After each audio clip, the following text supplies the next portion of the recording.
Hey, now what is up, everybody? After Hours Live Wednesday evening. It has been a while since I've been on After Hours. I have been busy about traveling, going all over the place.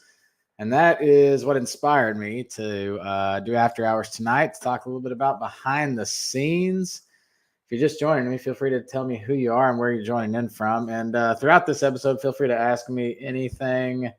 This is going to be kind of an open forum of me talking a little bit about what it looks like outside the doors of the specific chiropractic centers. I think sometimes people forget that we're human beings, that, we take care of people, lots of people, in my case, across two offices.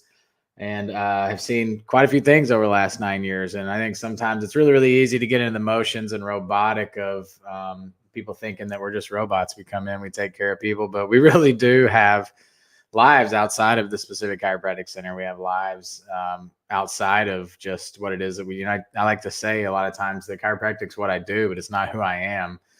And so it's one of those things this evening. I just wanted to talk a little bit about a little deeper into me, what I do in my spare time, and truly what I do after hours. We donned this After Hours Live, and a lot of times we talk about clinical things, and we talk about things that we do inside of the office, things that we do from a value add perspective to help make people happier, healthier.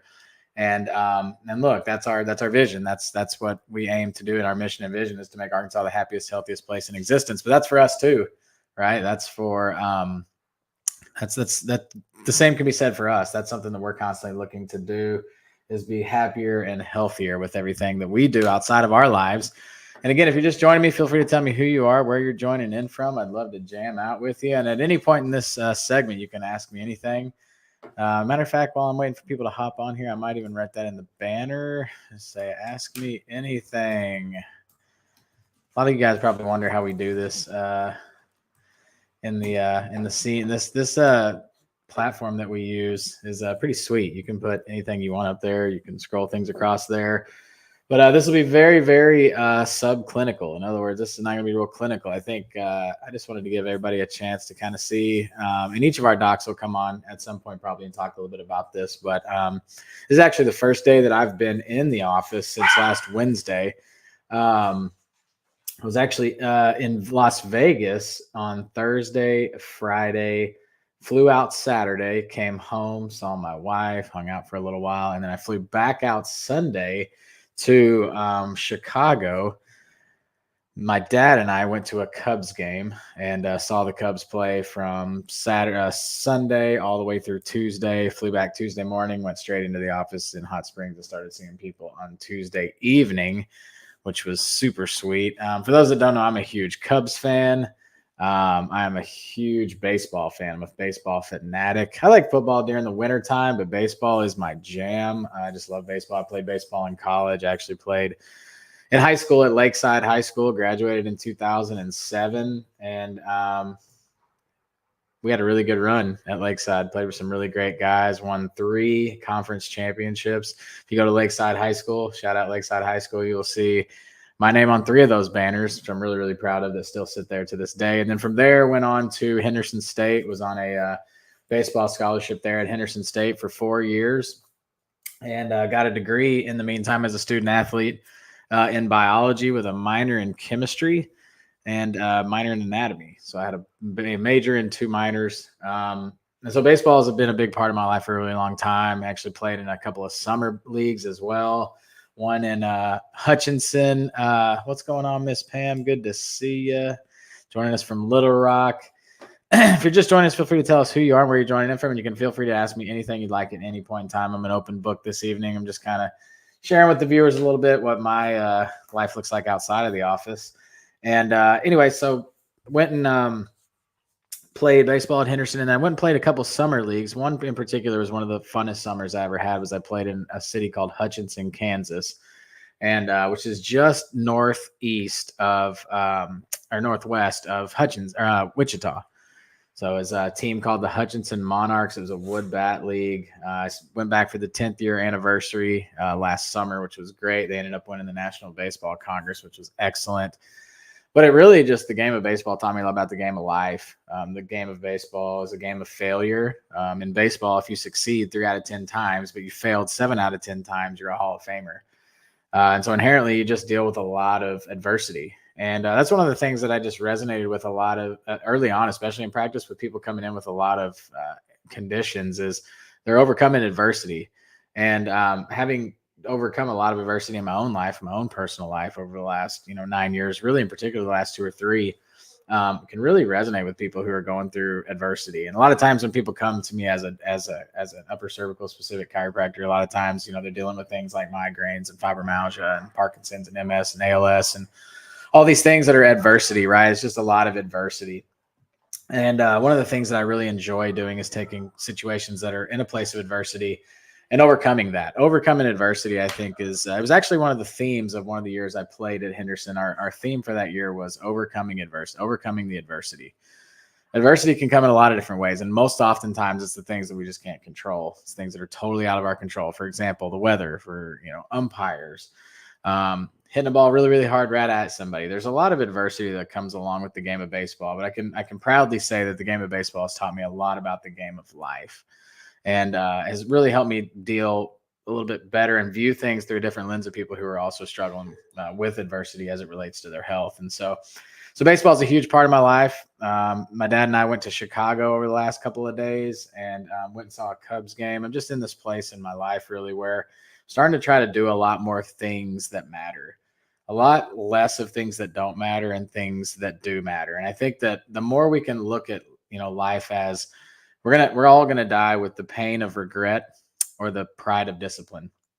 And I think I think it was Nick Saban that actually was famously quoted for saying that, is you're either going to die with the pride of discipline or the pain of disappointment and or regret. And I'm just in a place where I don't want to look up when I'm, the average American lives until the age of 78. And so if we're lucky and fortunate enough to make it to 78, or maybe even beyond that, I think, one of the greatest gifts that we can get is to give ourselves the gift of no regret. And so I'm in a place where I just had never been to a game with my dad at Wrigley Field, wanted to take him to a game at Wrigley Field, was able to have that opportunity. So we flew down on Sunday and was there until Tuesday morning. And it was super awesome. Pam says, what do you think of the Las Vegas Sphere? Pam, I'll tell you what, the Sphere is unbelievable. When you look at it from a distance, it doesn't look real. It's just a big ball and it's on the ground. It looks like an alien spaceship came and just landed on the earth and dug its claws in the ground. And, it's got a smiley face going across. And the craziest thing about it, when you look at it, is when you look at it, you can see through it, but it's actually an indoor venue. So when you're looking at it from afar, you can see all the things they play on it. They've got crazy cool lyrics. I'd like to know what kind of video board that is, because it's incredibly crazy clear. And you can see all sorts of things that they put on there, like smiley faces or a backdrop of Las Vegas. But, inside of the Sphere is where the magic happens. I haven't actually personally been inside the Sphere yet, but I know some friends who have. They say it's amazing. I actually wanted to go when I was there, but the stadium or the Sphere was full on that night for that particular venue. But the Sphere is amazing. It's truly a modern marvel. It actually is connected to the Venetian. I was staying at the Venetian, and so you can walk to the Sphere from it. But I think U2's played in there. I think the Eagles are going to start playing in there in September. From what I have heard, the venue is amazing from a sound perspective, and the visuals are really crazy. And so I think the Sphere is amazing, to answer your question, Pam. Great question there. If anybody else has any other questions that I can elaborate on or help out with, health related or non, shoot them over to me. And then I was in Vegas from Thursday to Saturday. I was actually down there for a actual friend of mine, also now business partner, Dr. Sean Dillon, Dr. Lacey Book, who I'm in several businesses with. had just rented the new poker room. So the Venetian just came out with a new poker room inside the Venetian, the Palazzo actually, which is attached to the Venetian. And they just opened a new poker room. And so they have actually the exclusive rights to the podcast studio within it. And so I went down there and shot a podcast, was able to meet a bunch of really, really cool people. John Orlando, for one, which was super amazing. So for those of you out there who know Tony Orlando, the old Branson strip singer, had a and the strip in Branson had a show for a really long time, Tony Orlando. I think it may be of the age where I'm a little too young to know who Tony Orlando is, but I got to hang out with his son, John Orlando, and some other folks there who live in Vegas, living around Vegas. And so one of the things I think is just super, I've been really fortunate to do is chiropractic, and practicing chiropractic and helping a lot of people over the last 9 years has opened up the ability for me to go and do a lot of really cool things and meet a lot of really cool people. What's going on, Ralph? Joining us from Sherwood, and Terry Ayers. Good to see you guys. Yeah, but chiropractic, just taking care of people over the years, has really afforded me the opportunity to really be able to do a lot of cool things. And one of the things that's made me appreciate is, people always ask you, what is it that you want? What is it that you want in life? And at the, brisk young age of 35, currently where I am in life, I just want to be able to do what I want, when I want, with who I want, to create the experiences that I want. And so, being able to go and do that over the weekend and go to Wrigley Field with my dad was truly an experience that I'll never forget, with someone I wanted to do it with, and at a time I wanted to. And you're right, Terry. So Wrigley Field is amazing. Growing up a Cubs fan, I've watched so many games on TV, and I went there when I was a kid. And one of the things that I love the most about Wrigley Field is it feels like it's a snapshot in time. You go back in time. It's the old original bleachers, the old original ivy on the wall, the brick wall, all the streets around it, all the restaurants, bars, and pubs around it. They're all the original things.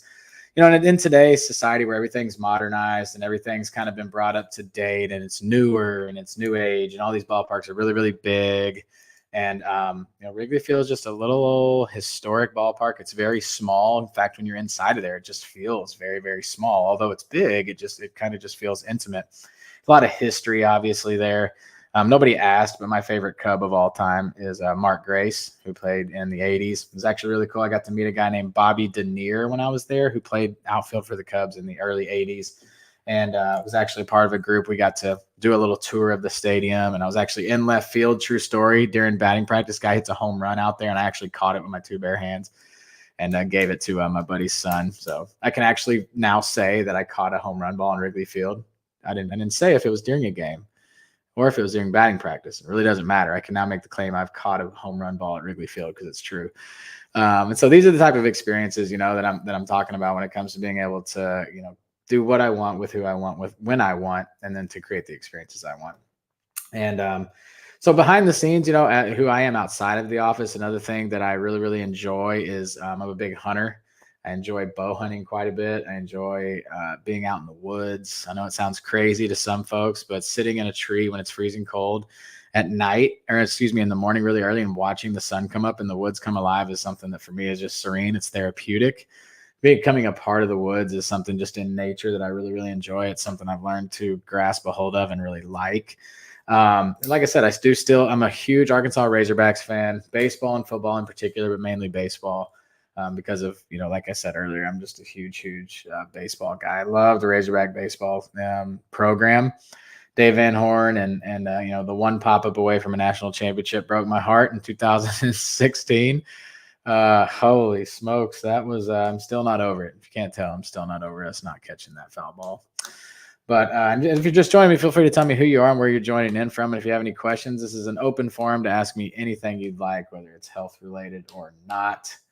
And old Ralph says he hears me. He's on 40 acres. You know what? Listen, it's nothing better than having a big plot of land with animals running all over it. And it's a plot of land, you say. Here's the thing about real estate and land is it doesn't go anywhere typically. It's staying with us. So if you got 40 acres, you're going to have 40 acres a long time. Even if it comes a fire or a storm or weather, you're still going to have that land. It's going to stay there.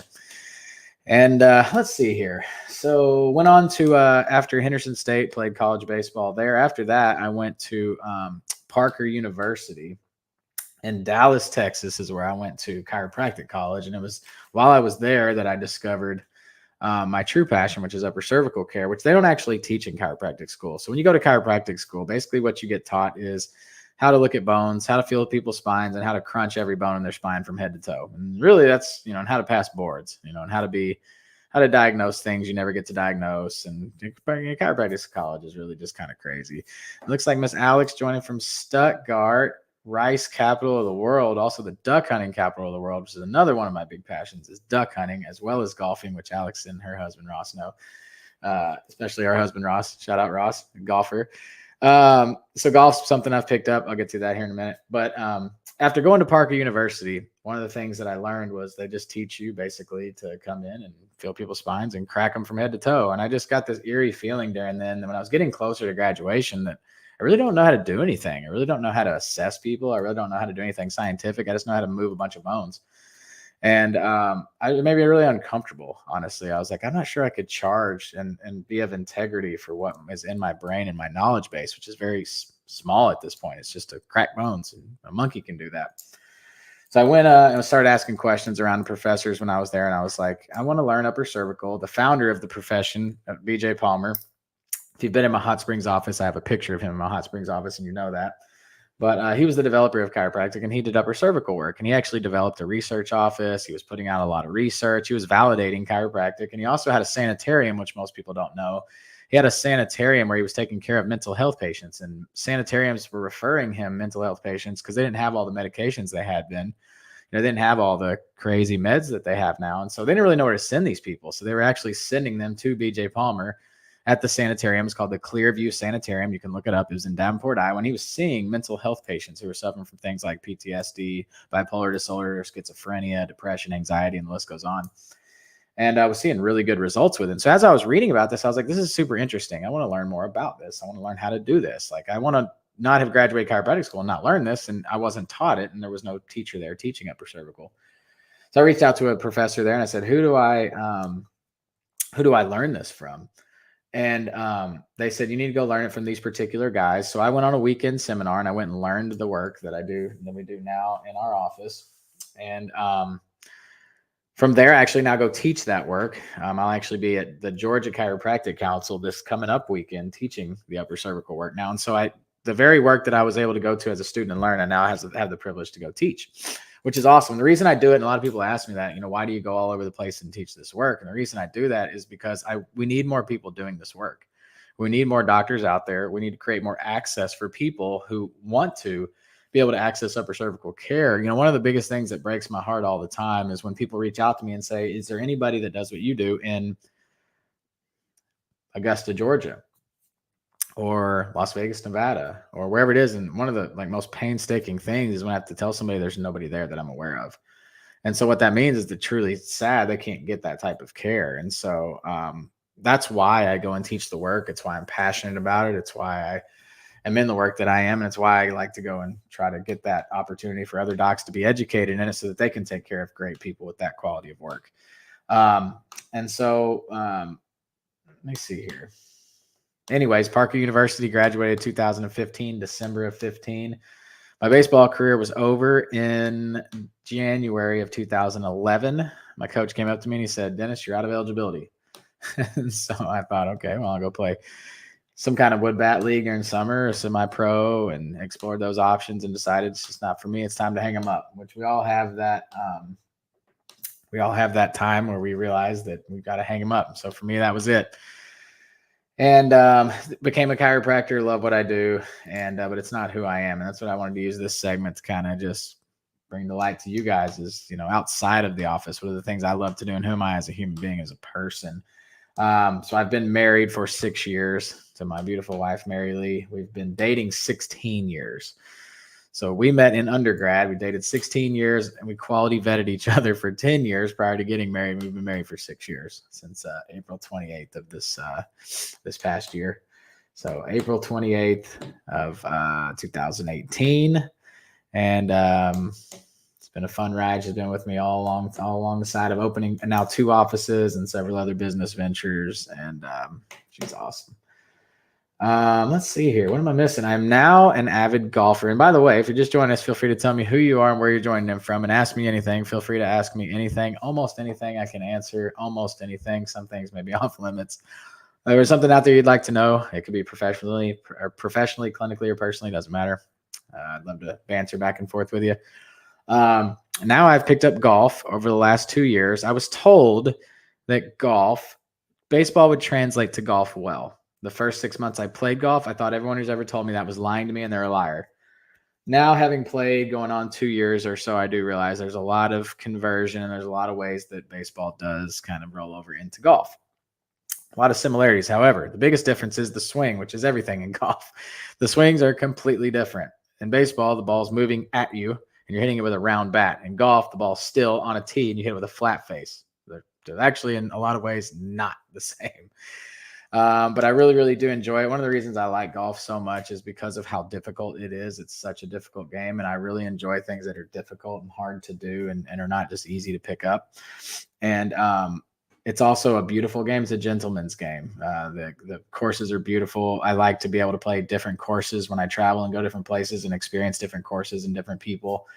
And truly just who you get to play with. Like with most things, like I mentioned earlier, I'm just trying to create a life where I can do what I want, when I want, with who I want, to create the experiences I want. And in golf, you can do that. It's a really cool thing, is the ability to just meet different people and create experiences and play golf with somebody you've never played with, learn about them. You spend, for those who don't know, a round of golf takes a really, really long time. It takes about 4 hours or so to play at 18 holes. So you really get to know people. You can learn a lot about a person too, by watching them play golf. It's a really interesting thing, how they respond to not good shots, how they score.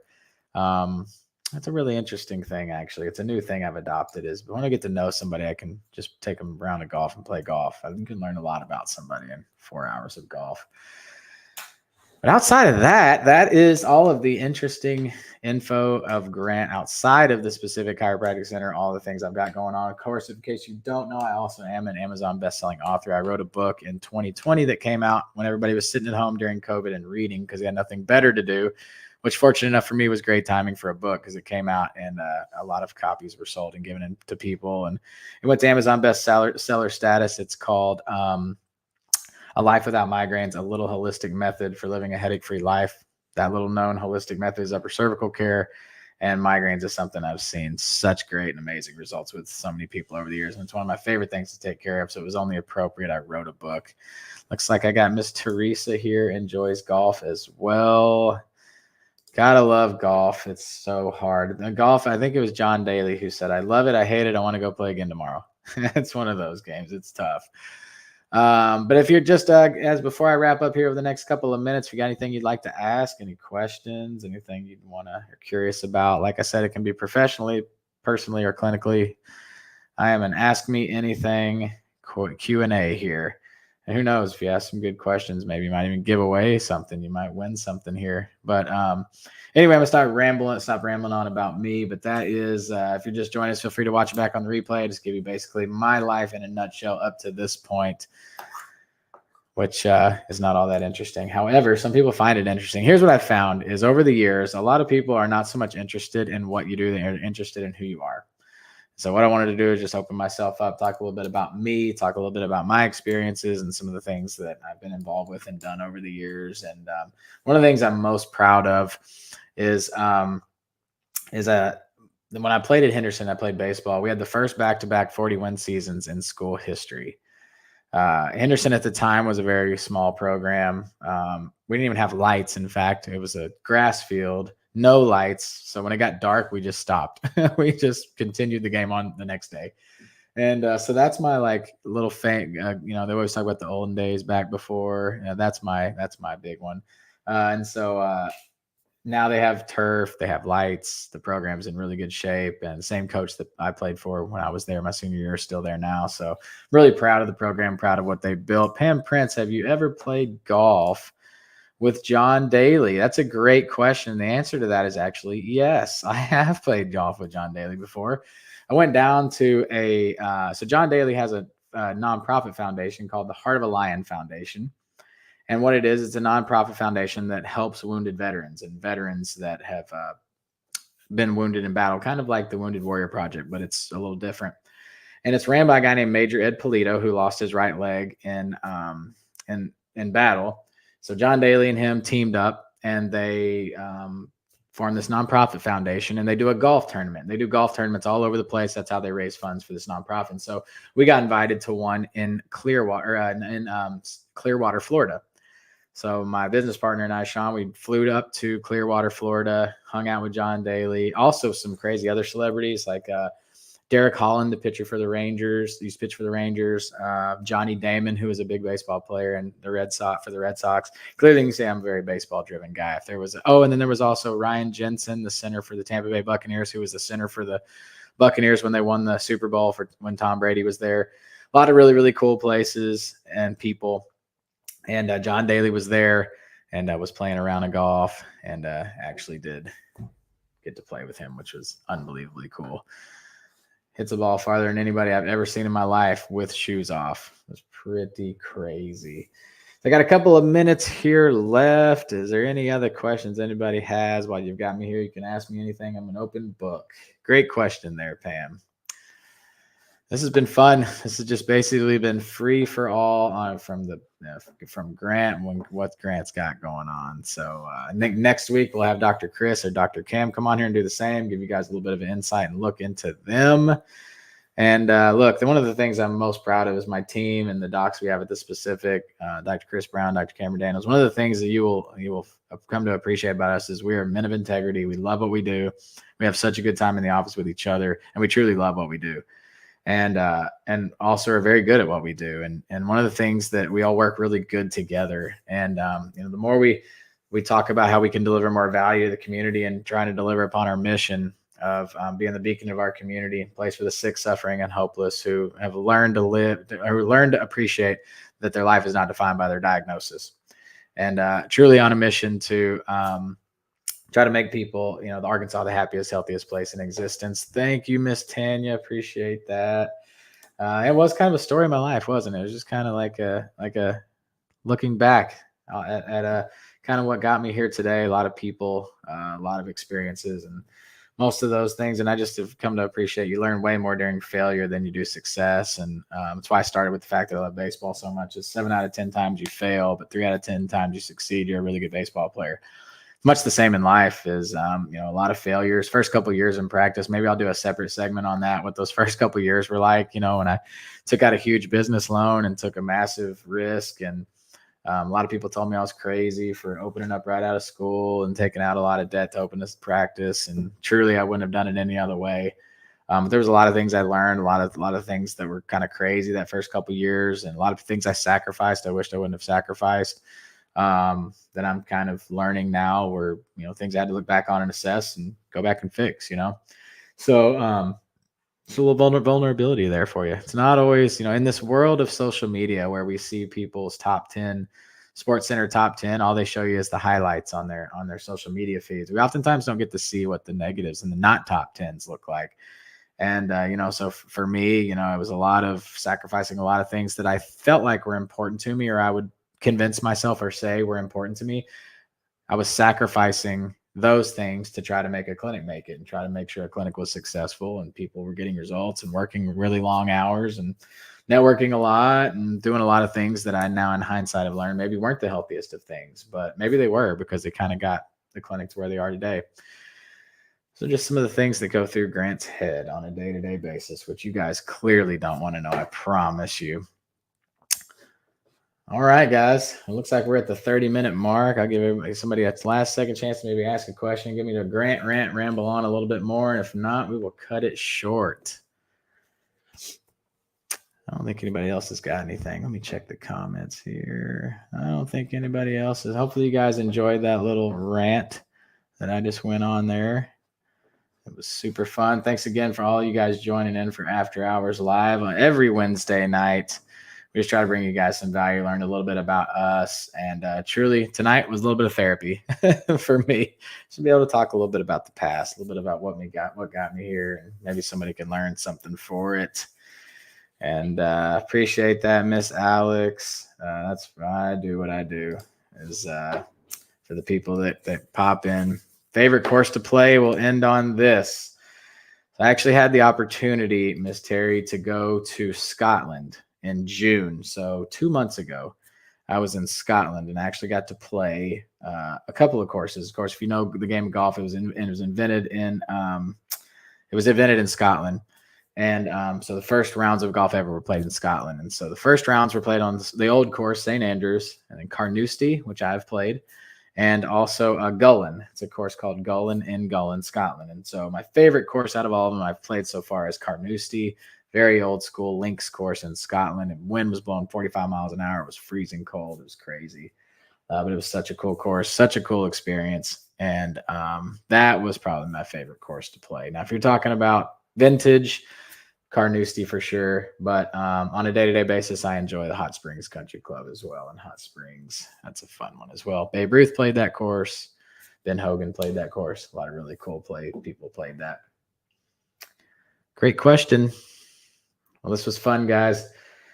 Hopefully you guys enjoyed a little bit of that. Pam says a look into Grant's head.